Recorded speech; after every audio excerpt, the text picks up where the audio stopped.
అనకాపల్లి జిల్లా గాంధీనగరంలో సినీ గేయ రచయిత సీతారామశాస్త్రి కాంస్య విగ్రహాన్ని దర్శకుడు త్రివిక్రమ్ శ్రీనివాస్ ఆవిష్కరించారు. విగ్రహావిష్కరణను తిలకించేందుకు సాహిత్యాభిమానులు, స్థానికులు పెద్ద ఎత్తున తరలివచ్చారు.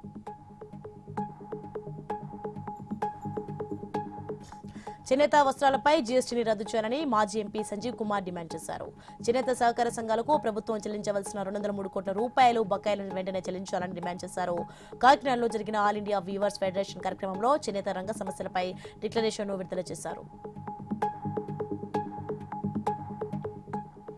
మంచిర్యాల జిల్లా ప్రశాంత్ నగర్ లో దారుణ ఘటన జరిగింది. కన్న కొడుకునే ఓ తల్లి రోకలి బండతో కొట్టి హత్య చేసింది. తాగుడుకు బానిసైన శ్రీనివాస్ కుటుంబ సభ్యులను డబ్బుల కోసం వేధిస్తూ ఉండేవాడని స్థానికులు తెలిపారు. అతని ప్రవర్తనను భరించలేక తల్లి తలపై కొట్టడంతో అక్కడికక్కడే మృతి చెందాడు.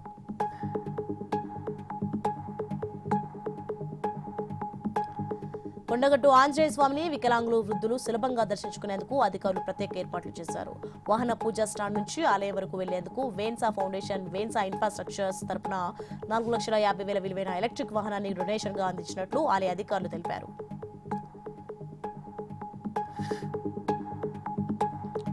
ప్రజాస్వామ్యం కోసం ప్రతి ఒక్కరూ తమ ఓటు హక్కును వినియోగించుకోవాలని పద్మశ్రీ అవార్డు గ్రహీత శాంతా సిన్హా గ్రామీణ ఉపాధి హామీ పథకాన్ని తిరిగి పునరుద్ధరించేందుకు పోరాటాలు చేయాలని, మహిళలు సమాజంలో వివక్ష గురవుతున్నారని, అందుకోసం వారి హక్కుల కోసం పోరాటం చేయాలని పిలుపునిచ్చారు.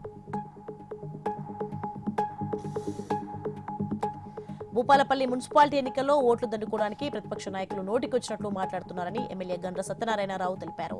జయశంకర్ భూపాలపల్లి జిల్లాను తీసివేస్తున్నారని అబద్ధపు ప్రచారం చేస్తున్నారన్నారు. జిల్లాను తీసివేస్తే రాజకీయ సన్యాసం తీసుకుంటారని ప్రతిపక్షాలకు సవాల్ విసిరారు.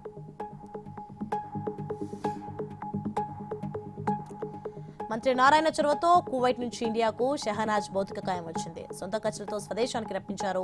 తల్లి భౌతిక కాయాన్ని చూసి గుండె లవిసేలా రోధించారు ముగ్గురు కూతుర్లు. మంత్రి నారాయణ ఔదర్యానికి చేతులెత్తి నమస్కరించారు. జేహెచ్ఎంసీ కార్యాలయంలో 77వ గణతంత్ర దినోత్సవ వేడుకలు ఘనంగా జరిగాయి. మేయర్ గద్వాల్ విజయలక్ష్మి దివ్యాంగులకు వినికిడి పరికరాలు అందజేశారు.